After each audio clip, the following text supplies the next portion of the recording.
Assalamualaikum warahmatullahi wabarakatuh dan selamat petang semua. Okey, petang tengah hari tadi awak telah hasilkan gubahan yang sangat cantik yang menarik. Jadi petang ni pula kita nak tahu macam mana nak kira kos pengeluaran produk gubahan. Salam sejahtera semua. Bayangkan anda sedang menghasilkan satu gubahan bunga yang indah, gabungan warna yang harmoni, bunga segar yang bersusun rapi, dan sentuhan kreativiti anda yang menjadikan hasil itu unik. Tapi, satu persoalan penting sering timbul, berapa harga yang sepatutnya kita letakkan? Dan lebih penting lagi, adakah kita benar-benar mendapat untung daripada hasil gubahan itu? Hari ini, kita akan menelusuri satu aspek penting dalam dunia reka bentuk floral, iaitu kos gubahan bunga. Jom! Okey, jom kita tengok bagaimanakah cara untuk mengetahui peletakan harga sesebuah gubahan. Kalau lagi besar maksudnya awak untung banyak lah. Kalau margin dia rendah sikit, awak untung sikit. Sekarang saya nak tengok sejauh manakah kefahaman awak terhadap nota yang saya bagi, yang saya sampaikan tadi. Jadi, tolong masuk dekat quizizz.com. Semua masing-masing buka dekat quizizz.com.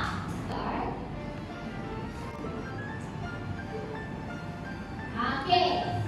Siapa yang dah boleh masuk pada kod kelas 18565.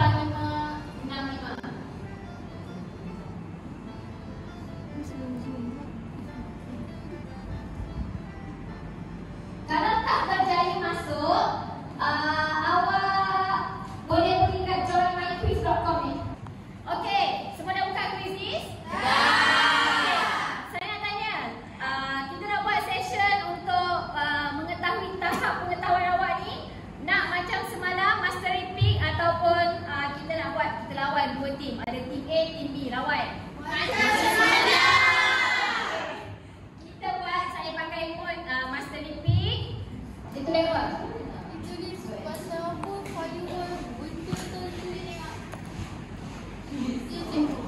Okey, semua dah ready ke?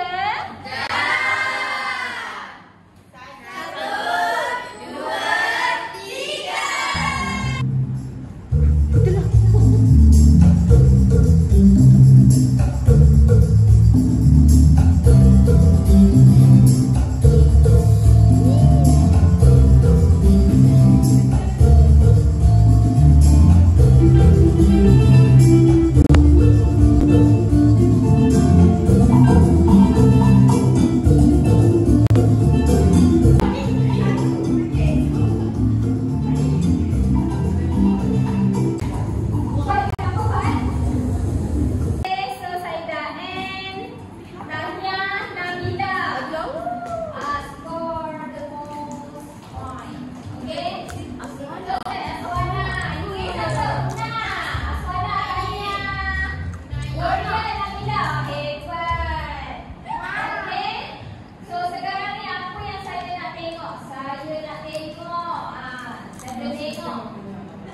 Nak tengok keputusan Nabila di tangga yang pertama.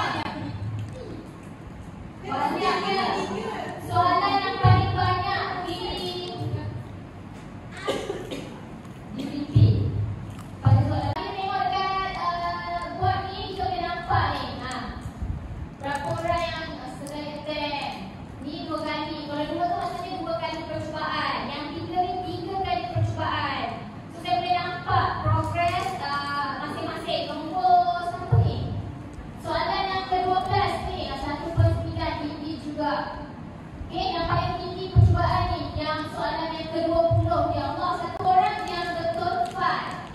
Yang lain 2 kali, ketiga 4 kali percubaan. Okey? So, seronok tak? Seronok. Okey, kalau dah seronok, saya seronok, awak pun seronok. Macam semalam, saya bagi task awak kena buat apa? Awak kena buat AI, kan? Dah siap. Okey, tugasan untuk hari ini. Sekarang saya nak minta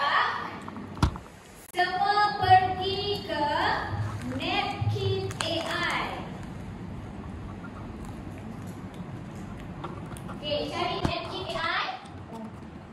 Okey, klik. Sign in. Awak boleh sign in pakai akaun G boleh, akaun akaun M ataupun Gmail awak pribadi pun boleh. Okey. Sign in dengan Google.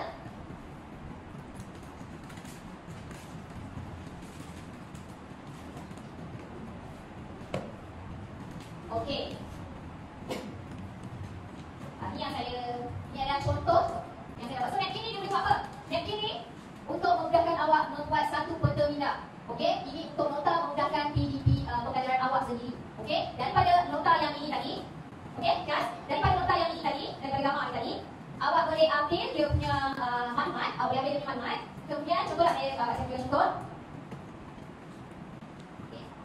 Kemudian kita ambil dia punya maklumat. Bawa ke sini, klik pada new napkin draft PDI. Lepas tu awak tulis. Right? Daripada nota lagi kan? Continue. Nampak tak? Daripada nota yang sikit tadi saya copy, dia ada break lebih panjang. Dia bentangkan, uraikan dengan lebih panjang. Kemudian awak nampak tak ada macam kilat di sini? Kita nak generate visual supaya visual awak nampak menarik ni. Okay? Nampak? Ini generate visual. Okay. Warna dia terlalu. Okay. Kemudian awak boleh pilih. Ni. Awak boleh pilih style. Awak nak macam ni. Awak nak pekerja yang macam ni. Awak nak pekerja yang bentuk piramid. Awak nak pekerja yang santai. Background profit. Dia sebagai AI. Ada kadang-kadang dia menggunakan bahasa Melayu. Kadang-kadang dia terus dari translation bahasa Inggeris. Kadang-kadang dia menggunakan bahasa Melayu kan. Okay. Okay, saya nak awak cuba. Setiap orang cuba menggunakan AI. Dapatkan pekerja seperti ini. Okay. Dapatkan pekerja seperti ini.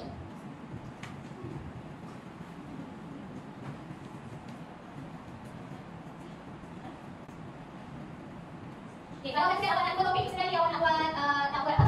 Nak buat pekerja. So awak buatkan semua, generate. Dia akan baca dan akan siapkan bentuk peta minda. Nampak? Ini. Menarik tak? Nampak menarik tak? Yes? Semua dah? Dah. Okey, dah siap. Okay, saya nak tengok hasil kerja turun naik. Pandai. Cantik, musim bunga, permintaan tinggi. Rasa best tak? Best kan? Okey. Last kali saya nak tengok Seri Alisha punya. Faktor penentuan harga dalam pasaran bunga. Betul ni. Bunga luar musim.